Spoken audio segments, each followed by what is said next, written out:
time. Once I discovered joggers, that was a wrap for jeans. Jeans went out the window. Sure. Because I'll be honest with you, I have enormous balls that hang really low. I'm never that comfortable in a pair of jeans. You know what? I agree. I have very average balls, but even still, in a pair of jeans, it's just not comfortable. So I just have these big Jewish matzo balls. Yeah. Oh my God. And we'll wrap it with that. And thank you. And good evening. Well, all right. Battle raps, cause I've shaken grown men to the point that they can't even face their own friends. That's why they rhyme about jewels, not life, cause the ice on which they skating is so... Welcome back to the Party with Strategy podcast. Thank you guys for joining us. Very special guest today. Thank you for coming in. My boy, the man who sings the siren song of CO2, the Cleveland confidant. Many want to be him. You know where to see him. John Boy's GM, Ramsey Hijawi. Thank you, man. That was my first time saying your last name. Did I nail it or what? You did it perfectly, and no one has ever done that on the first try before, so... Let's go. My hat is off to you. What an intro. Thank you. Oh, my God. You like that? That was nice. Thanks. Very nice. Thank you. Yeah, I'm excited to be here. It's my podcast debut, so... Nice. Yeah. On this side of the camera. On this side, yeah, that's right. We were talking before, about 7 seconds ago, that you used to work for a company that set up podcasts and shit. Yeah, so before I was ever affiliated with John Boy and Nightlife, really, I worked in PR and did all multimedia, everything was kind of my life. It's what I went to school for. It was a lot of fun, but I ended up just kind of being, as high up as I could be there. There was no more like excelling or moving up. There was just no more growth opportunity there. Yeah. You'd have to start like your own company essentially. Yeah, exactly. Which I really don't know anything about. So you're like, I'll go drink Rumplemints with Dante for the rest of my life. Yeah, exactly. And now here we are. So this is actually the perfect episode because I just got back from Cleveland. Oh, yeah. So we have a lot to talk about. Yeah, we do. We have a lot to discuss. Yeah. You came to Chicago from Cleveland, but are you born and raised over there? Yeah, born and raised in a suburb of Cleveland called Menor. Just typical suburbia, but Cleveland is about 20 minutes east or west. I don't know. I'm directionally challenged. But it's about 20 minutes away. So, like I said, the job I had before was downtown, and I was bored. And so I found out that the company that I'm now with was hiring bartenders, and I was like, I'll give it a shot. So where'd you start bartending at? So I started at the Cleveland John Boy, but what ended up happening was there's a club in Cleveland called Forward. I assume you may have heard of it. Yeah. But Forward Day and Nightclub, and it's all outdoors. It's sick. There's a pool. It's like right on the Cleveland River on Lake Erie. It's kind of like the place to be during the summer. And they had put out a mass hiring flyer or whatever, and I was just like, that would be so sick if I could get in like bartending there. But I had never really bartended too much before. I did at like a country club and stuff, so I really had never actually bartended in a place like that. But whatever, I was like, screw it, I'll give it a shot. So I showed up to their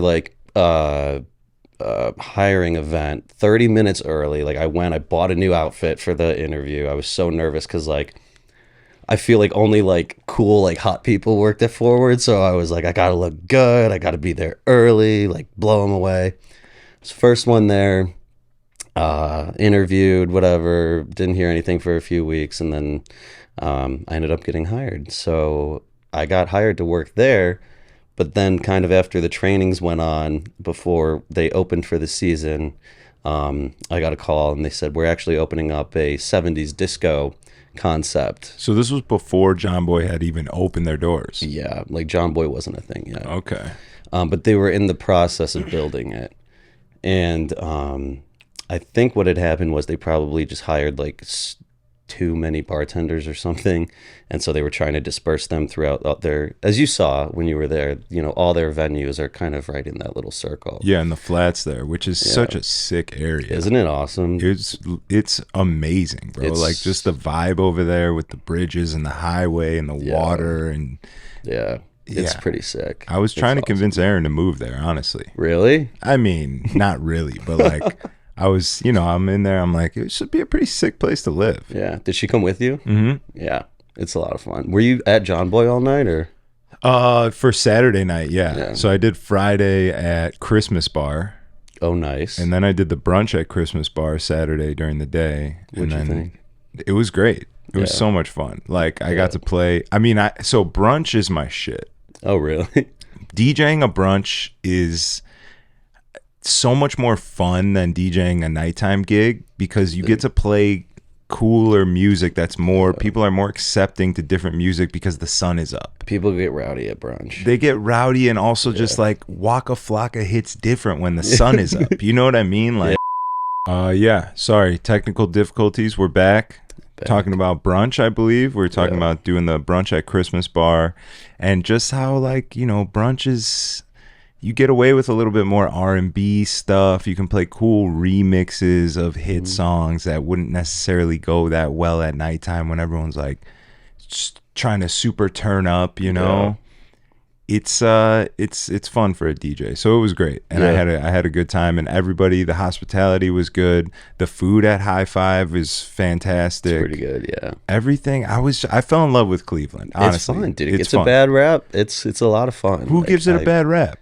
Dude, when I tell people from here that I'm from Cleveland, they're like, "Oh, you must be so happy to be here now." I'm like, "Well, yeah, I am, but I miss Cleveland. Like, it's fun. It's cool. Like, you won't get it until you go visit. It's so fun." I think it's just like people here are like, "Oh, Cleveland is a smaller city, so it must be like lesser." Like, I feel like people talk that way about Milwaukee too, but playing in Milwaukee's so much fucking fun. I've heard sick shit about Milwaukee. There's some sick things and people down there. It's a good time. It's what I've heard. It's what I've heard about It's Milwaukee. fun. It's like those, like the smaller cities are, it's less pretentious. People are apt to have more fun. It's Midwest drinking culture. Everyone just gets hammered and fucking goes crazy. Yeah. Dude, it's cool. I would say, or I would argue that, you know, I feel like in those like smaller, like big cities, you'll end up running into those same kind of like little cliques, like those little nightlife-y clique people who are a little pretentious that I've seen just kind of like everywhere. I think it's just kind of inevitable. You'll run into that. But I mean, yeah, for the most part, it is way less, you know, bougie and whatnot compared to here. A little less bougie, more fun. Yeah, which is like what John Boy kind of is here, honestly, you know, which I think is, you know, why it's been so successful so far. It's kind of a solid little mix between nice and crazy, you know, like it's an experience. It's just so much fun. You can just let loose in there and you don't have to worry about anything. It's great. Yeah, it is. You guys have really made a nice safe haven for a good time. You get in there, and me and Aaron were actually talking like the differences between Cleveland and Chicago is like Chicago's a little bit smaller. You have to get into two doors really to get to where you want to be, right? Getting in the front door is one thing, and then you have to get upstairs is another thing. So it's like a little bit more exclusivity. Exactly. And once you're up there, you don't want to leave. Like, you know, a lot of places are like you get in and then it's like we'll come back, like let me go check out another spot and maybe we'll come back. But once you get, you know, you have to go through the process of two doors and you're already up there, it's already slammed. You're like, I'm just gonna stay here and have a good time. Yeah, dude, like exactly. It's that part of it is something that I found pretty cool about it. And you don't experience that at any other of the John Boys that we have. I think maybe actually the Columbus one might be a little similar, but they have a lot more room than we do, you know. It's not a big venue, so, you know, we don't have a choice but to do that wait list. we reach our max capacity and we have to do it. But it does bring a little bit more excitement to the guest and whatnot once they get that text that they're good to go up, and then they stay the whole time. So yeah. Yeah, like once you earn it, you're like, all right, I'm fucking locked in. Yeah, baby. Let's have a good time. And it's worth it. Like, it's fun. I mean, it's just like it looks like a huge house party up there. Like, honestly, it's just like hilarious and fun. Yeah, it's fantastic. All right, so just let's get back to the timeline real quick. We always branch off, but I definitely like to try and keep a solid timeline throughout the ep. So you get hired with Forward. Yeah. You're no longer a PR goon. No. You're a bartender extraordinaire. Yep. And you open up John Boy, and this, what year is this, you think? Maybe like 2018. Dude, I'm so bad with like the years. I would say it was like I graduated in 2020, so this would have been like 2021. Oh, this is already in the middle of the pandemic. Yeah. Okay. This is like right when shit was about to get like normal again. Okay. It was like on the way there. Like my first shift at John Boy, I still had to wear a mask, but like a few weeks in, the masks were off at that time. So, but I was still working at my other job. I was just doing John Boy on the weekends. Okay, makes sense. A little smooth transition. Mm-hmm. And it was a lot of fun. And I worked there for a while. Once you're kind of there and you've like proven that you're not going anywhere or anything like that, because a lot of people get hired and then they dip and whatnot. But I obviously stayed. And so, that's when they kind of start let you work at the other venues. So I was like able to pick up shifts at Forward, our country concept out there, Welcome to the Farm. I think I worked like the very first shift there. And it was a lot of fun. And, I was bartending for a little while, for probably a year and a half until this was presented to me. So, I mean, to get hired as a bartender who you didn't have much experience bartending, and then they offer you the opportunity to go open up their newest venue in a different city after a year and a half, you're obviously strong worker. You got a good work ethic. Yeah, that's the interesting thing about this company is they don't really care about your experience. In fact, they kind of like it when you have less, because then that way you can adapt to like the way that they do things and you don't have like bad habits from other spots. But I just came in every day with like a kick-ass attitude because I genuinely was happy to be there. It was so fun. Like, I was dressed in 70s shit every day. Like, I made it just like my personality while I was there. It was so fun. And that's when Dante came to town one day, and he brought like not all of his, but a lot of like the Barstool dudes with him. And I was hyped because I had watched like some of their podcasts before, not Dante's, but like his buddies that he was with. So I was like hyped, and I ended up like waiting on them that night. And then I had heard like after that, like Dante just like loved my attitude supposedly. Told getting a compliment from Dante is big. It is big. It is, and it's been awesome to be. I'm lucky enough to have been like working by his side this whole time. It was awesome to hear, and I'm pretty sure Dante, correct me if I'm wrong, but he was the one who told our GM at the time that I want him in Chicago. So that's kind of how it was all presented to me at first. Nice. So yeah, that's sick. So was it like, did you have to mull it over for a bit, or was it like, oh shit, they want me in Chicago, I'm there, let's go? Yeah, no, it was kind of weird because like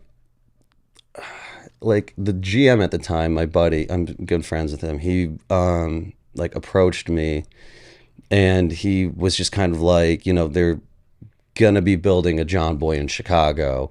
Like they have the space, but they haven't started construction or anything yet, but you are who they're looking at as the GM. So if you're interested, let me know and I'll continue to like fight for you or whatever. And I was like, yeah, I'm down. Never been to Chicago before, but I had recently started dating someone who moved to Chicago. So it was like kind of like just so like random and perfect. And so I was like, yeah, I'm down. And then I didn't hear anything for a long time. From the person you were dating that moved to Chicago? No, no. They try to get away That from would've you, and been you're like, another- "Hey, listen, I'm there, baby." Yeah, I'm coming. So hold tight.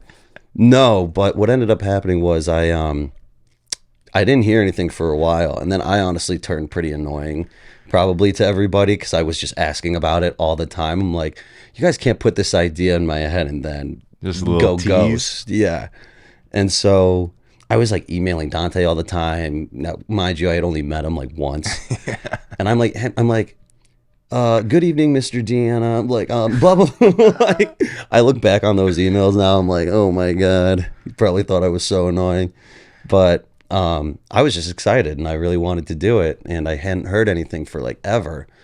And then finally, as you know, they were getting everything situated on their end with construction and all that, is when they finally brought me in for a meeting and made it official. So it was probably like 6 months at least from the time that it was brought up to me to the time that it was like actually locked down that I'm going to be doing it. So Nice. yeah. It's not too bad. I remember getting an offer from Bottle Blonde to go out to Houston in like 2018, and it didn't happen until 2020. Oh, Almost yeah. 2021. Yeah. A couple years. Yeah. Wow. So 6 months, not too shabby. What'd they want you to do out there? Like, They just had to DJ? Yeah, just me and Dolo. They wanted Oh, us to nice. go be like the entertainment directors of the Bottle Blonde Houston. Oh, sick. Yeah. That's Well, cool. we thought it was tight, but Yeah. wasn't that great. No. I'm sorry. No, it's fine. So you come to Chicago. Yeah.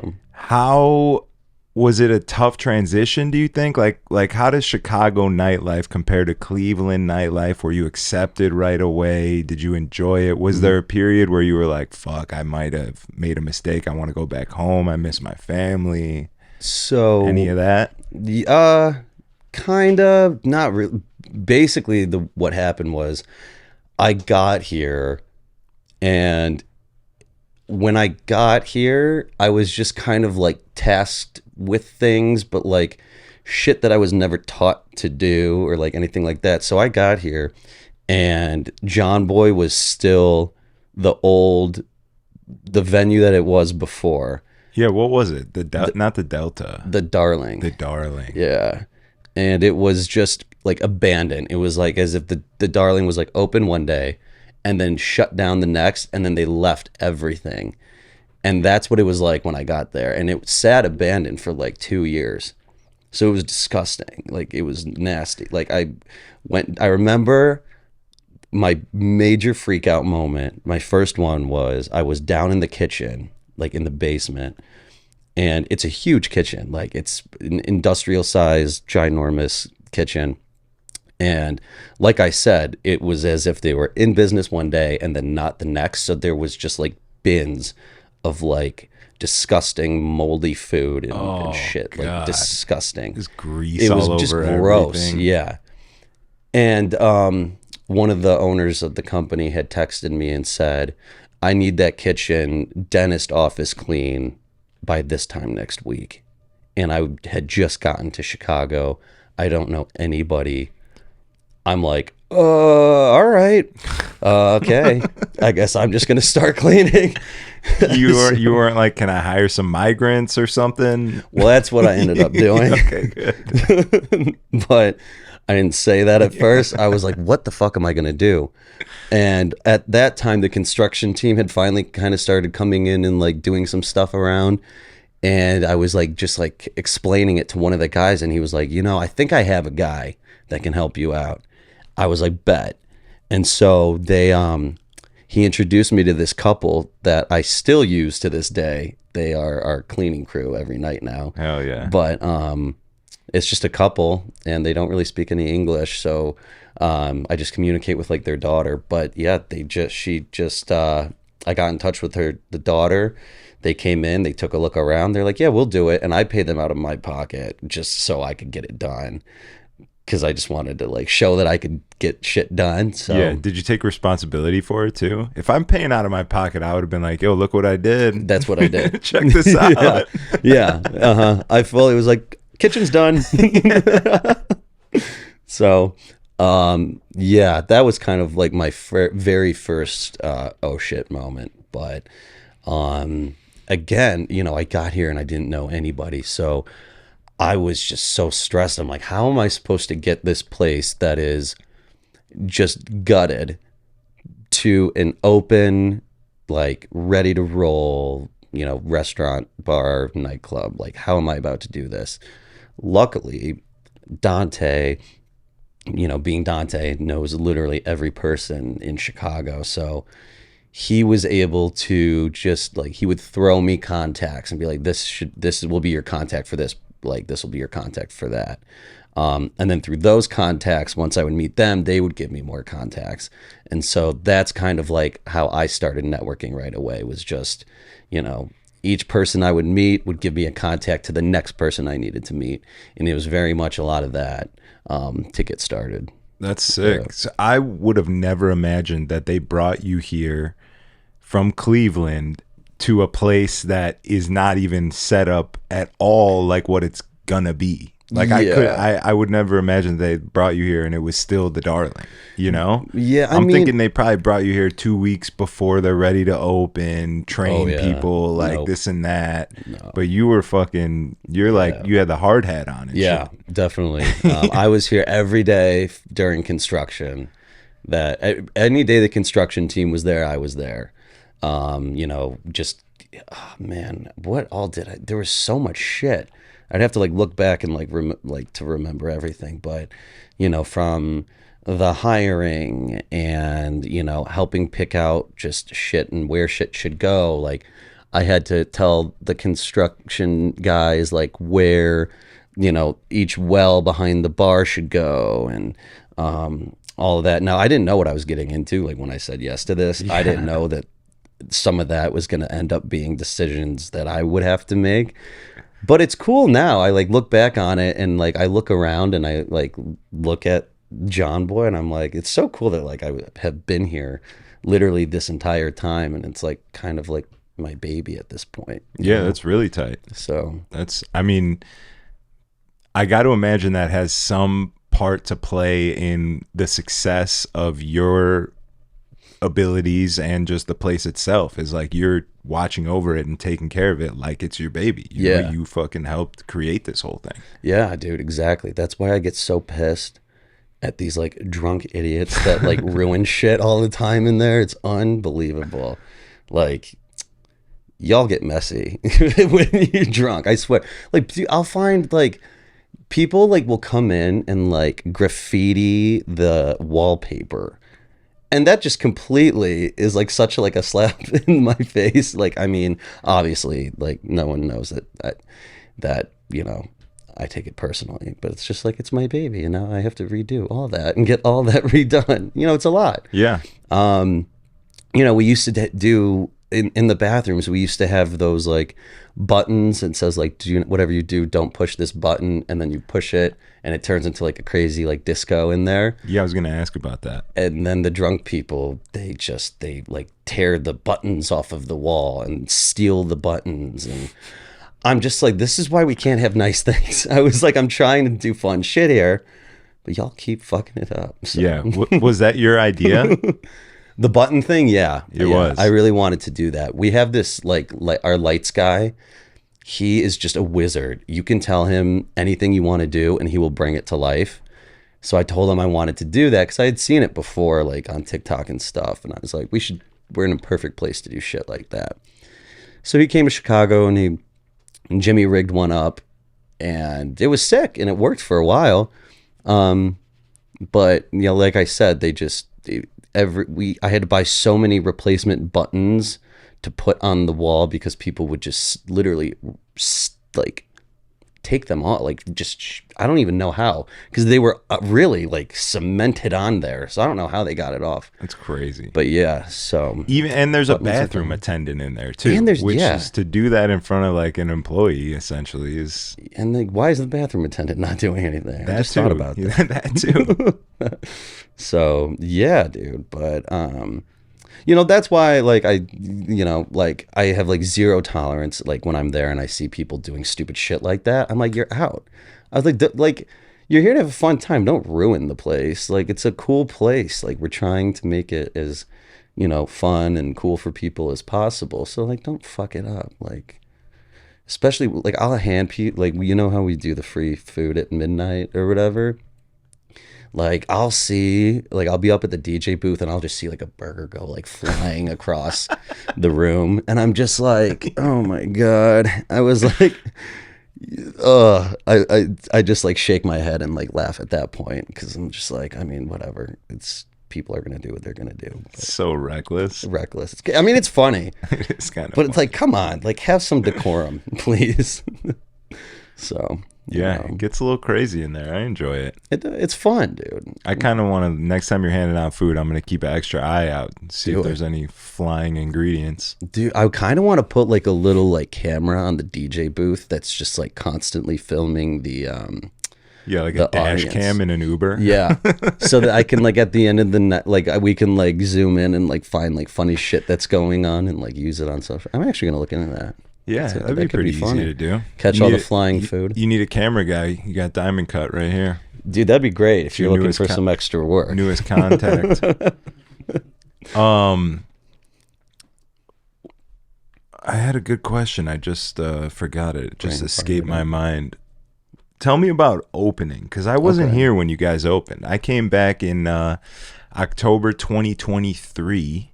You guys were already open and rocking. Wait, where were you in? I was in Houston. Oh, okay. But I would come back like once a month, once every 8 weeks, kind of. Yeah. I'd play a couple gigs. I did Bodega, so I had walked into John Boy, and that was when I was like, oh shit, this is sick. Yeah, and my boy Heavy was definitely rocking. Oh yeah. And it's just like, oh Heavy. my God, this is it was definitely a big factor in my decision to move back to Chicago, because prior to the West Loop really popping off like that, River North had just gone so far downhill in 2021-ish, 2-ish, whatever. And I was like, damn, is Chicago nightlife in like a bad spot? Mm-hmm. Like, is it even worth coming back? And then the West Loop started popping. You got John Boy over there and everything else going on. And I was like, okay, this is, we got something new going on. This is fresh. This is new. It's fun. Yeah. Dude, when I got to, like, when I was trying to, like, pick out places to live when I was moving, everyone was like, at that time, they're like, yeah, River North is really nice. Like, that's where you probably want to be. It's a lot of people your age, like, young professionals, creatives, like it's kind of very much like the spot. And then I got here and everyone's like, fuck River North. And I was like, what happened? Yeah. What's going on? And so, and then I just, once I got here and I was in West Loop literally every day, I started to see, well, especially after we opened, I saw that like, we're about to really start kind of bringing people this way more. And that's been sick. It's been so cool seeing like the response from the city being like so positive. Like we're like slammed all the time. People love it. So it's really cool to see. Yeah, but when we opened originally, we tried out so many different things. Like we didn't realize at first, like when we opened, that we were going to run out of space upstairs and that we're going to have to like keep people downstairs. Like that was something we didn't even think about. Yeah, I mean, how quick did that happen? Did you guys open the doors and it was like no like that, or did you have to do a little marketing push and then the word of mouth just fucking took off? Exactly. Yeah, definitely. We marketed the shit out of it. Like we started our Instagram page like probably like 8 months before we opened, so we're trying to like get some hype around it. So that way, once we opened, people would want to come and see it. But yeah, it definitely did not pop off at first, but I didn't expect it to. I mean, you gotta let people discover it to talk about it. So, I was never personally really concerned at first. I think my bosses were a little concerned at first because it wasn't popping off in the way that, they're used to their venues, in Cleveland popping off right away because they're the most popular places. And, the second one they opened was in St. Pete, and which is just party central, like constantly all year round. So that one popped off right away. So I think that they were a little concerned when this one didn't pop off right away. But I never really had that concern. Just in my head, I was like, well, once people discover this place, they're going to love it. So we just got to get people in and keep them coming back, and it'll pop off. And then that's what happened. So, yeah, it definitely took a second, but I feel like eventually pretty quickly became the most poppin' spot, I feel like, in town for a minute. Yeah. Honestly. Yeah. So. I think it's still definitely at the top of the list. Yeah. I mean, and it's hard to even really compare. It's like apples to oranges, because it's such its own entity that, like, yeah, it's not like there's a bunch of different disco clubs and you're like, oh, John Boy is the fucking best one. Yeah. It's just like John Boy is its own thing. Exactly. Yeah. It's really cool. It's what I've come to learn too is even like on our slow days, we're still like the most like pop in place, because obviously I'm like friends with like everyone around now and at all the other spots. So like I'll text around and see how everyone's doing when I'm feeling slow, and then they're sometimes even slower, and I'm like, okay, well, that's nice to know that people are preferring to come here then. So yeah, it's really cool. It's really awesome. I will say that I didn't expect it to be as popular as it is. I didn't realize that being in a town in such a big city like this, where you have like Tao, and which you can't even really compare it, but when you have like those big clubs in town and then you're the one that's kind of standing out, wasn't something I was expecting. But it's so cool that that's kind of, where we are at the moment. So hell yeah. Yeah. And DJing in Cleveland was so much fucking fun for me, bro. Was like it? Every single set, I did 3 sets, and last week I was in here bitching about how you fucking you're no matter what, you're gonna have shitty sets, bad nights, whatever. It's just like part of the game, right? You DJ 100 times, 10 of them you might feel like you sucked. And last week for me, there was definitely some of that in the past, the near past, and I was kind of in here bitching like, fuck, it sucks. And then you get those nights that just fucking reignite your love for what you're doing. Yeah. And you're like, holy shit, this is what keeps me going. Yeah. Like these nights. For sure. And John Boy on Saturday night in Cleveland was 100% one of those nights for me. Oh, dude, that's just great. From the moment I got on till the moment the lights came on, so much fun. It's so fun, dude. So much fun. Yeah. And it plays into a little bit what we were talking about, like the big city pretentiousness. Chicago, if you talk to DJs who travel, is one of the tougher cities to play. Like you really got to be on your shit to get the dance floor going or to get the nightclub lit. Like it's tough. It's you're working hard. Yeah. You're working hard, and then once you gain the trust of the room, now it's a little bit easier and you can kind of let loose and do your thing. Yeah. But for me in Cleveland, like it felt like John Boy Chicago was the training ground. Like I had the weighted vest on. I'm working out with extra weight. And then when I got to Cleveland, I could take that off, and I just fucking ripped it, bro. And it was so much fun. Yeah. It was insane. Dude, it's so much fun out there. Yeah, that's where I started, man. It's just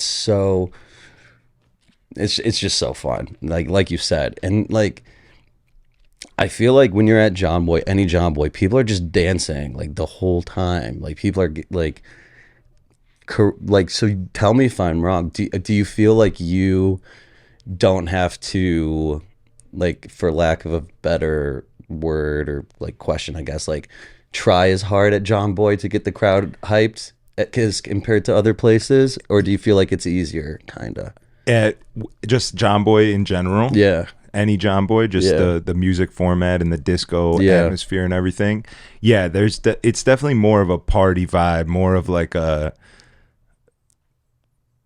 not as like, oh, I'm on my phone and like impress me. Like sometimes you get up in that DJ booth and it feels like everybody's sort of like watching you and they're like, let me see what this guy's gonna do. You know, is this guy good? You got like that kind of attitude. But John Boy's just so fucking fun. Yeah. You get up there and you're like, oh, let's have some fun. Yeah. Like it's definitely not as tough. And it makes it easier with the format to like, you know what you're doing. Sometimes you get into a room and you have to guess. You're like, all right, let me play some house and see how they feel about that. All right, some people like it. Let me play some hip hop and see how they feel about that. You sort of have to test it out and you sort of got to see what's going on. And then you can start making decisions. You're like, all right, I'm going to go this way and do this and do that. But the format already existing for John Boy in terms of music and also the decor and the entire experience, everything is encapsulated into this one package. Yeah. So that definitely, it cuts out a lot of the decision making for the DJ. Yeah. You already know what you have to do. You know? Yeah. That's what I kind of had a feeling that it was going to be like kind of like that. But yeah, dude, it's a lot of fun. And to just go like rewind and talk about like what you said, where you kind of have some of those like off nights and makes you question like, you know, why am I even doing this? Like what's the point?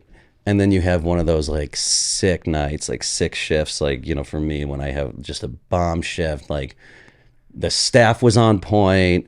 The guests were great, no issues. Everyone was doing what they needed to do. The vibes were right, you know, and just like the sales were good. Like it's just perfect. And then you're like, okay, yeah, I see why I'm doing this now. Like this is great. But I definitely just, you know, I guess what I'm saying is I definitely see what you mean when you have those off nights and it makes you question shit. Yeah, it's relatable. Yeah. It's just like it's a human thing, right? It's not even a DJ thing, but like if you are a DJ, then it's in that lane, you know, or if you're running the whole entire club, you could have an off night too. And you're just like, what's going on? Is it a full moon? Like, oh my God. There's always just like weird things where you question. You can even just look out into the crowd and be like, what's wrong with people tonight? Literally, dude, sometimes you'll get the coolest crowd and then other times it'll be like a zoo in there. I mean, it's insane. People are just animals, I swear. Like you just never know what you're gonna get. But then what I have noticed, it seems to be a trend, is when one annoying ass thing happens at the beginning of the night that like sets the trajectory for the rest of the night. You know you're about to have an annoying ass night. Yeah. Because like once like one person starts acting like that, you know, like, all right, this is the type of crowd we're gonna get today. Oh boy, like buckle up. So it's just something in the air, you know. You talk to one of those astrology queens or one of those witches, and they'll tell you that Mercury's in retrograde. Those witches. Yeah. I ask all the time when that shit happens, like, because where I hang out, like in John Boy for the most part, is like kind of like where the bottle girls where their little station is. It's just a good spot for me to like look at everything, and so you can ask them. I'm literally always like, is it a fucking full moon tonight? Like, what the fuck is going on in here? It's insane. So yeah. People be wildin', man, especially at John Boy. Like when I go out, which I rarely do if I'm not at John Boy, because I love to sleep and I don't get to do that much when I'm working. So when I do go out, I mean, I feel like people aren't as insane as I find them to be at John Boy for some reason. I mean, they really just let loose. I could see that. There's the experience thing. You're walking into a different world. You're kind of like a different version of yourself. It's almost like you're playing a character a little bit. You're like, all right, there's this disco ball. There's this light up dance floor. We're listening to disco music. Everybody around me is having a good time. Like, let me let out my inner 70s character kind of thing, you know? Yeah, Like there's a little bit of that for sure.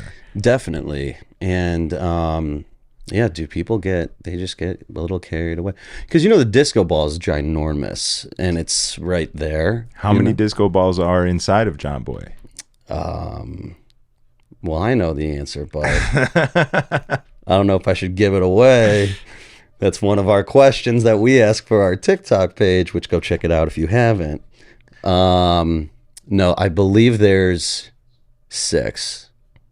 If we're counting just the balls. There's other things in there that are like disco ball-ified, that they're not a ball. So it just kind of depends how like picky you want to get. Like we have a Chicago bean that's a disco ball in there as well. Where's that? It's first floor bar, behind the bar. But it's only like this big, so it's like you got to look for it. Yeah. Yeah. Yeah, sorry to cut you off. I just want to know. Oh, dude, that's okay. You were talking about how big your balls are. I mean, the disco ball is. Sure, yeah. And people, they touch. What I was gonna say was they always there's a reason we have that. There's a security guard that stands by the disco ball because people will like slap it. Yeah. And I'm like, don't slap the disco ball. Like, if that thing falls on you, it's quite heavy. Like, you don't want to fuck with that thing. Someone just dies from the disco ball falling on them. I'm like, so that's why I like put a security guard there at all times. I'm like, guys, don't fuck with the disco ball, man. Let me give you an idea here and see how you like it. Just because I was inspired by what you just said. All right. Imagine a night or a day party, a brunch, where you do slap the bag. You know what that is, right? Yeah. Slap the bag wine, but you take the bags beforehand and you disco ball them. Ooh. You know, you glue the little pieces onto it. So I actually have a guy for that. How do you feel about that? That could be fun. Slap the disco ball bag? Yeah. Something? Ball bag? Ball it's bag. not the best term, but Disco we'll workshop it, you know? We'll get there. I like where your head's at, though. Dude, that's a good idea. I do like that. Yeah, we can definitely look into that. Maybe that could be a something you could order at a table, like a bottle, but it's a bag. It's a disco ball bag that you get to slap. I actually really like that idea. I just think it might get a little time consuming to gluing those to glue and do that to the bags. It'd have to be a premium price, right? Very much so. Something that's like a little ridiculous where not a lot of people are going to order them, but when they do order them, it's like, whoa, what is that? Yeah. And then you get to charge thousands of dollars for it. For a slap the disco ball bag. That could be fun. I like that. That's a good idea. I think you get a little messy too, which the price point might be worth it, but little disco like pieces everywhere. And wine everywhere. So then thus they probably end up sticking to the ground. Yeah. With the wine. We're workshopping. We're working on it. That. Just something to think about. I'm going to think about that. It's a cool idea. It's a strategy. So.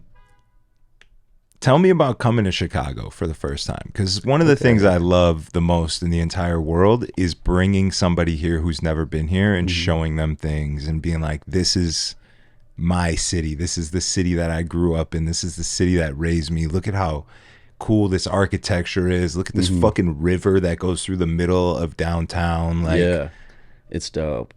Chicago is pretty sick. It's incredible. Yeah, it's awesome. When I first got here, I didn't really know what to expect. When you pulled up, was it winter or summer?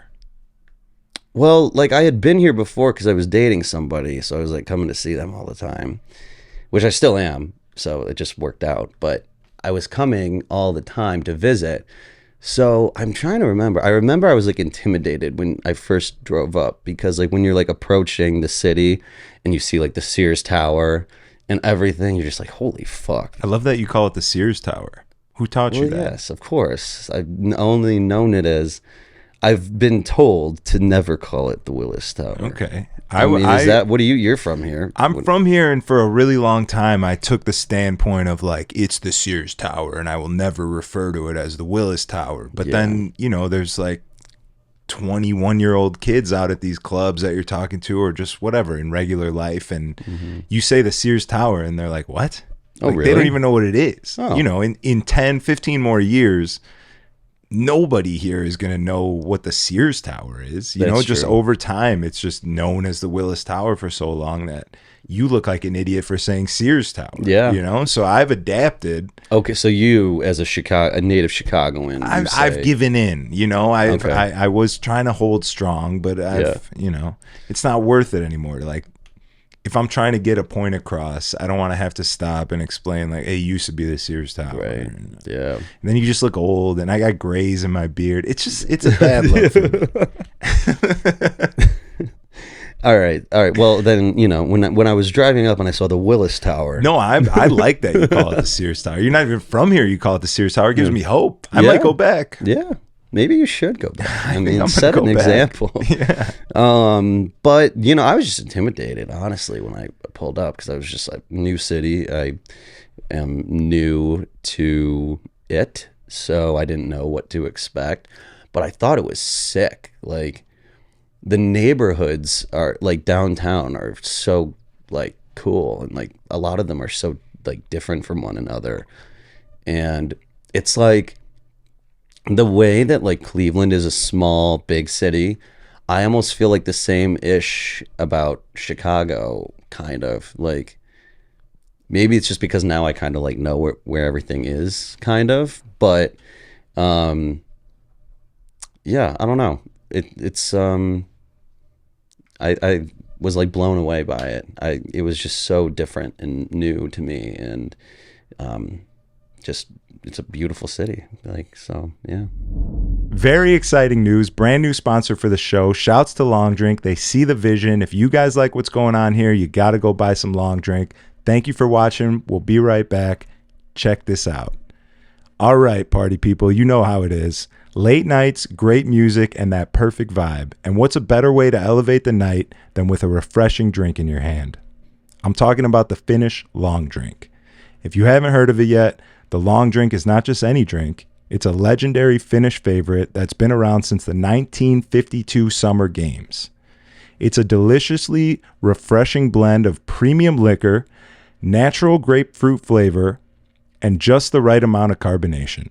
It's smooth, crisp, and perfect for any occasion, whether you're chilling with friends, getting the weekend started, or just winding down after a set.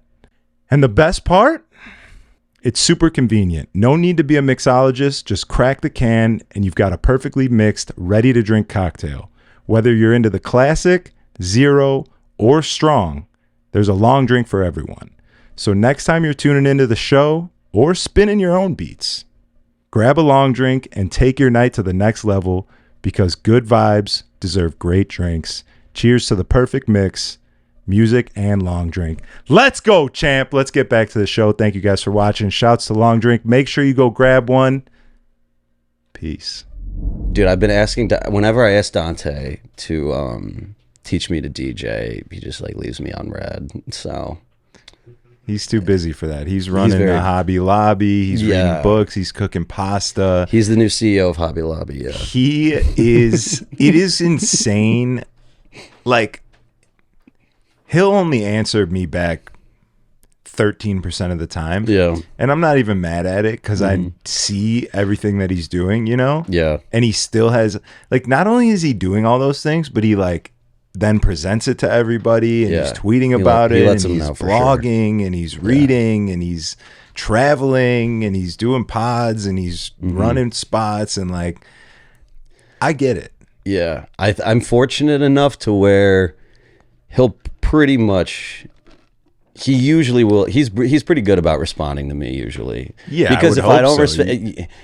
if he texts me and he's expecting an answer right away and I don't respond, he gets pretty pissed at me. So You have a he's like, different "Yo, text tone for text me Dante. back." I'm like, sorry. Well, because like, I'm working all night and then I'll go home and sleep, and, like, I'll wake up a couple times, but then I'll just sleep sometimes until, like, 2 p.m. ish, you know. Sometimes Just- you got to. you have to. That recharge. I just took Yeah. a crazy fucking 10 hours sleep. Oh, nice. I didn't get any good sleep in Cleveland at the hotel. That's a nice hotel, though. It's a great hotel. Yeah. It's amazing. But, like, I used to love hotels. There was just this, like, feeling of, like, oh man, it's new and fresh. And Yeah. I could throw shit places and it doesn't matter. Turn the AC down. Yeah, like literally free reign, do whatever you want. But now I feel like I'm older and I'm just like, I miss my home. I miss my bed. For sure. Yeah. I feel you. Yeah, but I could teach you some things. Dude, I got you. That'd be sick. It's really cool. Like Nikki taught me, there's a button on there, you like press it and then you do this and it like repeats whatever just was said like a few times until you like echo, probably. The echo, yeah, the big blue flashing yes, button. Yeah, love that. Yeah. Oh my god, I fuck around on that every now and again, and I feel like I'm like a legit teacher. I'm like, this is so fun. I thought you were gonna be like, Nikki taught me a few things. There's a button you press, the sync button, and you. Oh no, I don't know anything about that yet. But I will say, getting ready for this job, you know, we have a kind of like a DJ for the company. Bobby, yeah, Mr. Boucher, the Slaughter Boy. Yes, I don't know what you call him. Bobby Boucher is the water boy from the movie. Oh yes, you know, so yeah, Bobby correct. Boucher, the real life one, is the Slaughter Boy. Yeah. That's funny. But no, he did give me a crash course in a quick, probably like half hour, just crash course, like very basic, just so I knew how to work what is it? Like the decks? Yeah, decks is good. The equipment. The CDJs. Yeah. So now I know kind of a little. I know the basics.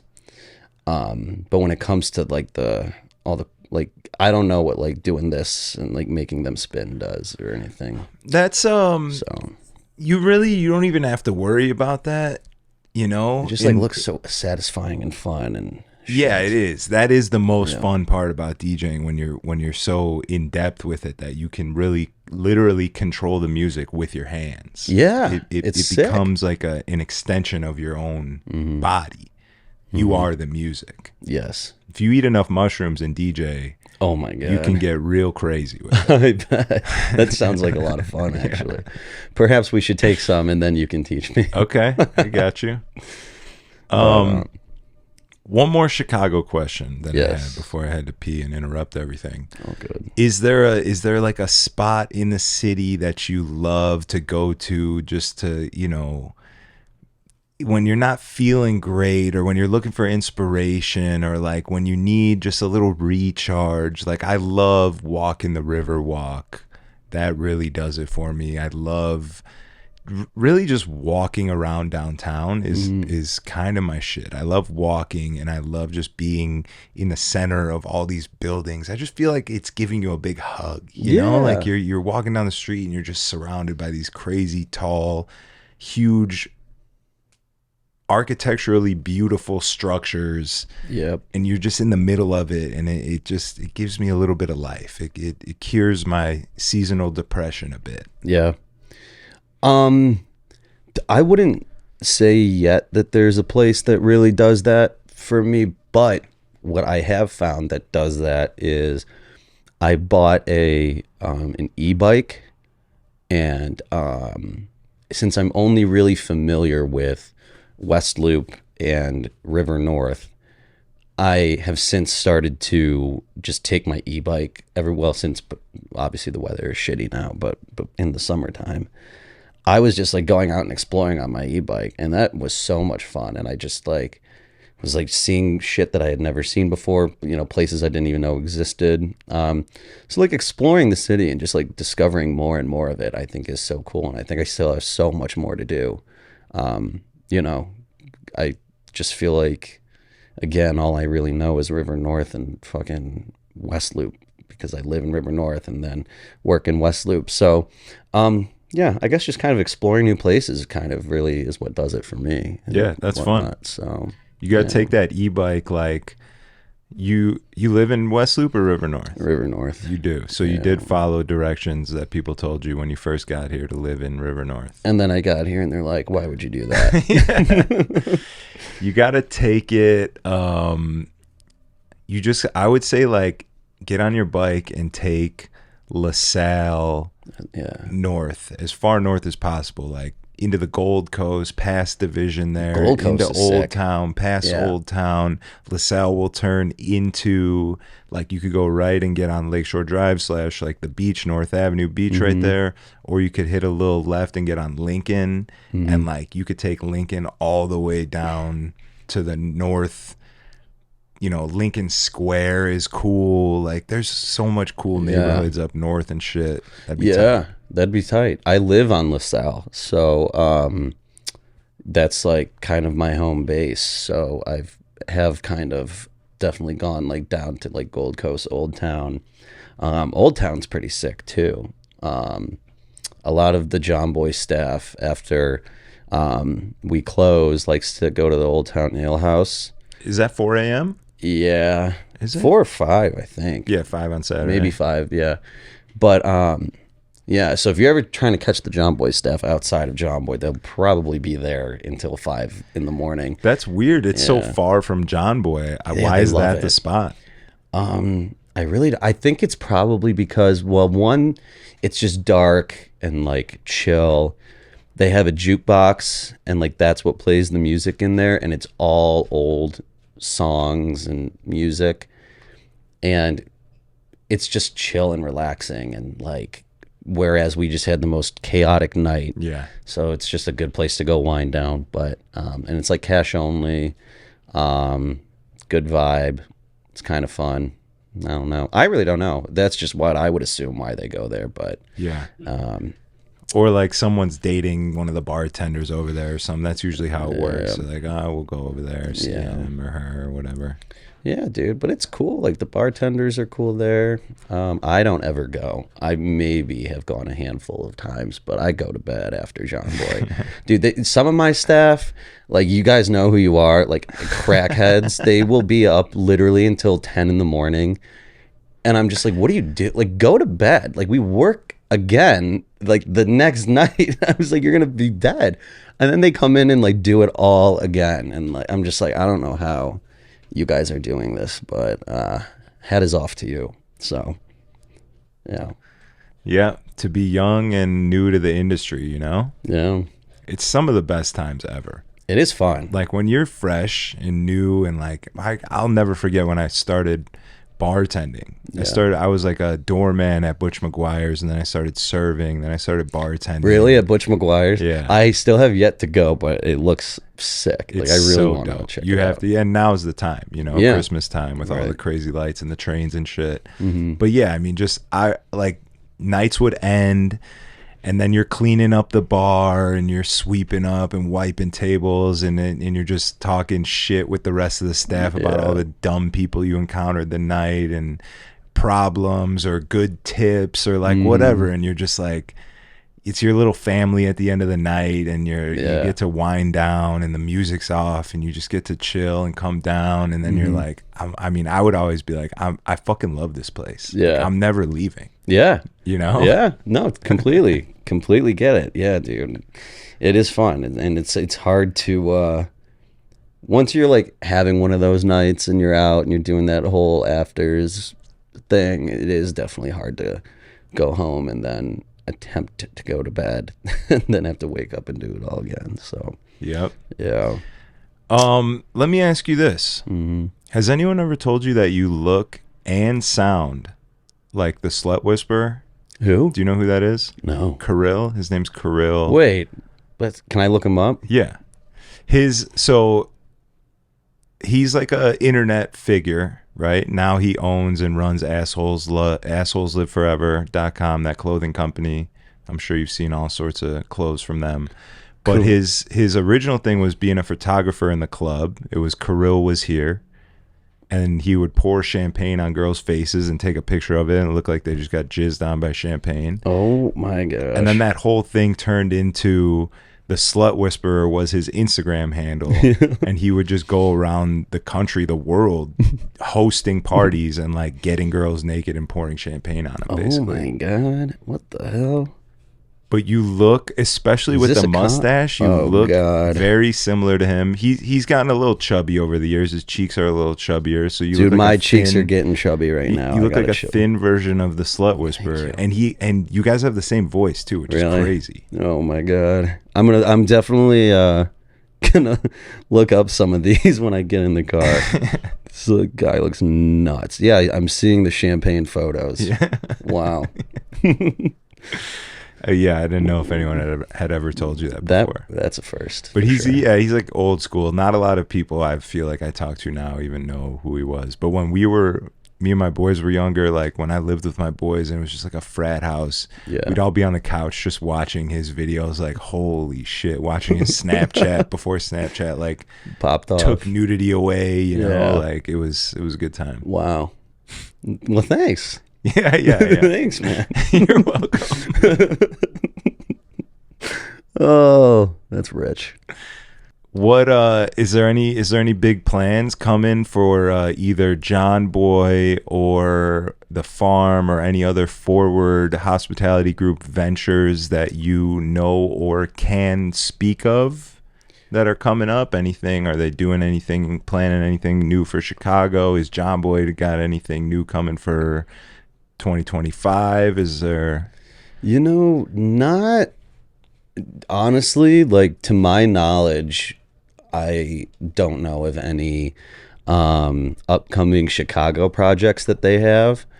I know that they're looking, they are going to be opening up a new John Boy soon in Delray another Beach, state. Right? Yep, Delray. So I'm sure that's going to be cool. They just opened up San Diego. But as far as Chicago, nothing that I honestly know about so far, unfortunately. And then the farm just got there, so they're not really, nothing too new that I know about. So Yeah. kind of a boring answer, but No, it's fine. Delray Beach is the shit. Have you been there? no, I just never. played bounce out there, and I saw the literally next door to bounce. It says John Boy coming soon. Wait, no way. Yeah, Oh, sick. Yeah. I didn't know that they even had the signage. yeah. Like, they got it's like they're- wrapped, you know. Yeah, I It's know. like someone went and like rolled it on there. Yes. You know? Yeah, I did that to the Chicago place. I got some of those made. Yeah. So and that's yeah, sick. I had never been to Delray Beach before. It's fucking awesome. So Is that's it? gonna be really exciting. Wow. Yeah, I have no idea what it's. Is it like a spring break-ish town or? So when I went, it was during Ultra, which was in Orlando. So I was told that a lot of the kids who would normally be around partying were at Ultra. It's got a college nearby, so there's college town kind of vibes. But outside of that, it's like old money retirement feeling. So it's like relaxed, but then you go into a party spot like Bounce or John Boy or something, and it's just packed with young, fun college kids and also like rich kids or family of these families that have places up there. You know, it's fucking tight. And then the sick. beach is right there. Nice, dude. Yeah. So like 2-minute walk to the beach ish? It was probably from right where John Boy and Bounce is, like down 10-15 minute walk to the beach. Oh, nice. Cool. Yeah, you got to cross over this bridge. It Oh, was sick though. Awesome. It felt like a Look at very that. clean version of Florida. You know, you Yeah. go to Florida and it's always enjoyable, but it's like kind of gross. Yeah. But in the best way it's possible. yeah, it's Florida. But like this was like, oh shit, this is Florida, but it feels nice. Oh, well, sick. I'll definitely have to check that out. I wonder how far is that from like where's it, like St. Pete? How far? It's pretty far from St. Pete Yeah, because like St. Pete's Tampa. by Tampa. It's Right. like west, but it's not far from Miami. It's like an hour drive to Miami. Oh, it's just cool. above Miami on the same like Got it. you Okay. know, Yep. east side of Florida. Yeah. It's Miami, Fort Lauderdale, and then Delray Beach is even above those. Oh, cool. Yeah. Yeah, we'll have to check that out. I will say though, I love a cold climate. There was a point before I did this where I was like seeing if there was any room for me at the St. Pete John Boy to maybe do something out there. But I am very happy that this one ended up needing me because I've come to find that I love the cold. and I hate the hot, which is very Very weird. Maybe not something I've ever heard somebody say before. And I'm Middle Eastern, so like my relatives are like from the desert. You know? Which would only make sense that you would enjoy the heat. The heat. Yeah. Like, so my dad, for example, lived in Vegas pretty much my whole life, and which it's hot as fuck out there, especially during the summertime. And like I'd go out there, it's like 115 degrees. He'll pick me up from the airport and just have like all the windows down in the car, like no AC. That's actually insane. I'm having a heat stroke. I'm like, can you get fucking for real? Turn on the damn AC. This is absurd. Yeah, that is fucking insane. Yeah, like my windows are open, like I told you earlier, in my apartment currently. There is one of the greatest feelings in the world is being in the car with the heat blasting, but the windows down while it's cold.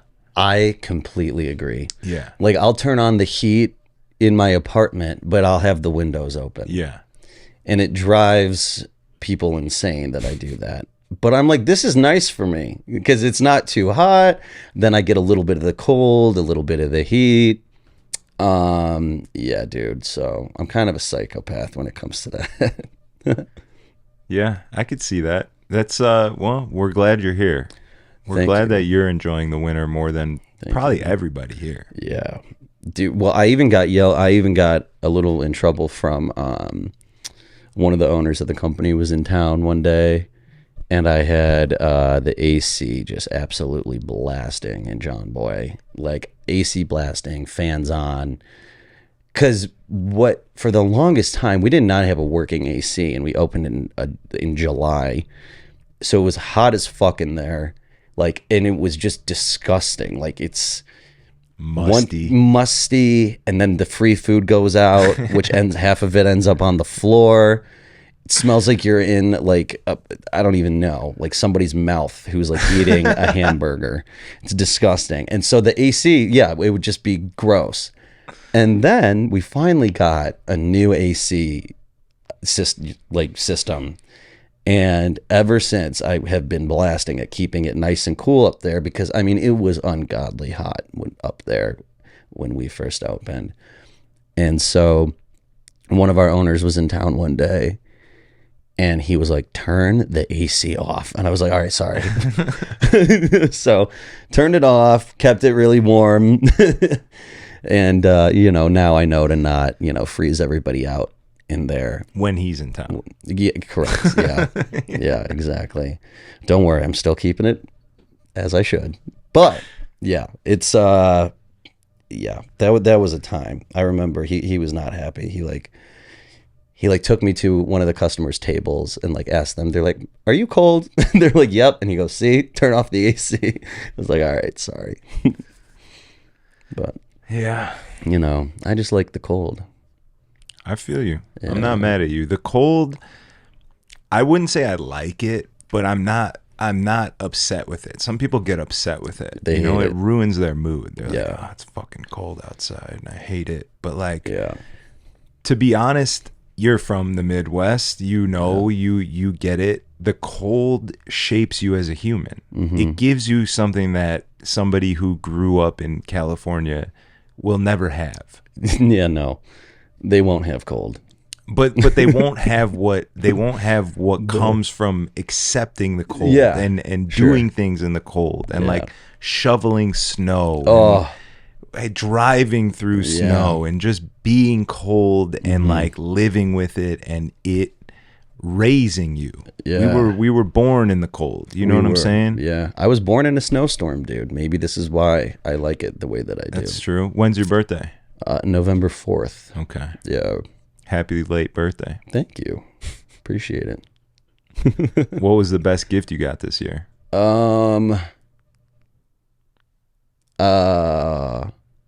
What did I get for my birthday? I got a really cool like wall print for my apartment. That's really nice, and I'm like super picky about like what goes on my wall, because I can just never find shit that I like, but that was really nice. Some friends got me this really nice like glass, like rocks glass set that I really, really loved. Yeah, I don't think I got too much other than...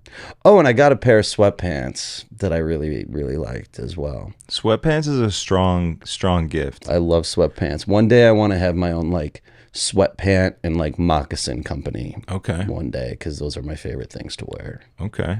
Yeah. If you were to make your own sweatpants, would you do the super long drawstring that goes down like past the knees? No. I'm kind of into that. No. I like that look. Okay. It's a little urban, but I'm into it. But yet on that, I don't like a short drawstring either. So you want medium? Medium. Yeah. I just feel To like the knee is too much. I feel like it's either got to be really long and like prominent or non-existent. Because in between is just like, I don't know. It's like I tie it and then I have just like these two little things hanging out from under my shirt. I hate that. And it's like, yeah, that's... get rid of these. I hate I gotta that. like tuck them into my belt line under my belly. I hate that. Yeah, because I have to do that. And then I'll end up like ripping my sweatpants because I'm like trying to pull them more. And I'm just like ruining them. But yeah, I'd probably do a solid medium, like in between the knee and like the waist. You're going like mid-thigh. Mid-thigh, probably. Like a thigh meat drawstring. Yeah. Now my question to you would be, do you prefer a sweatpant that is cuffed at the bottom or the open? Like almost like a pajama. I like cuffed at the bottom. I mean, I even like most of my pants that I wear out are drawstring, they're elastic waist and cuffed at the bottom. Like for a long time, once I discovered joggers, that was a wrap for jeans. Jeans went out the window. Sure. If I was wearing jeans, they were jean joggers. Oh, know? Really? Yeah. Okay. Because I'll be honest with you, I have enormous balls that hang really low. And I'm never that comfortable in a pair of jeans. I get it. Once I discovered the drop crotch jogger, game over. Game changer. You know what? I agree. I mean, I have very average balls, but even still, in a pair of jeans, it's just not comfortable. So I just have these big Jewish, like, you know what I'm saying? Just like matzo balls. Yeah. Oh my god. Well, good for you. I mean, congratulations on that, I would say. And I'm not saying that like to brag, you know, no, like to be up here and be like, I have a huge cock is one thing. Like it's almost like my dick is just like perched up on the top of my balls, you know? Oh my god. And we'll wrap it with that. And thank you and good night. Thank you for coming through. I appreciate it. This was fucking fantastic. Dude, I love hanging out with you. You're always a good time. Ever since the first time I went to John Boy and you were up there shooting off the CO2 and you had the gun and you're passing out pizza and it's just fun. You exude a good time and you're the perfect guy to run a spot like that. Thank you, man. I appreciate it. And honestly, like, this was so much fun, and I just appreciate you thinking I'm cool enough to come on. So thanks, man. This was awesome. For sure. We'll have to do it again. Maybe we'll get you and Lainey on the couch. Oh God, we can get some good stories, reminiscing times. That would be some good content for sure, Miss Lainey. Yeah, I'm down. All right, tight. Thank you guys for watching. If you're on YouTube, make sure you like the video, drop a comment, subscribe to the channel. Algorithm activating activity. Let's go, champ.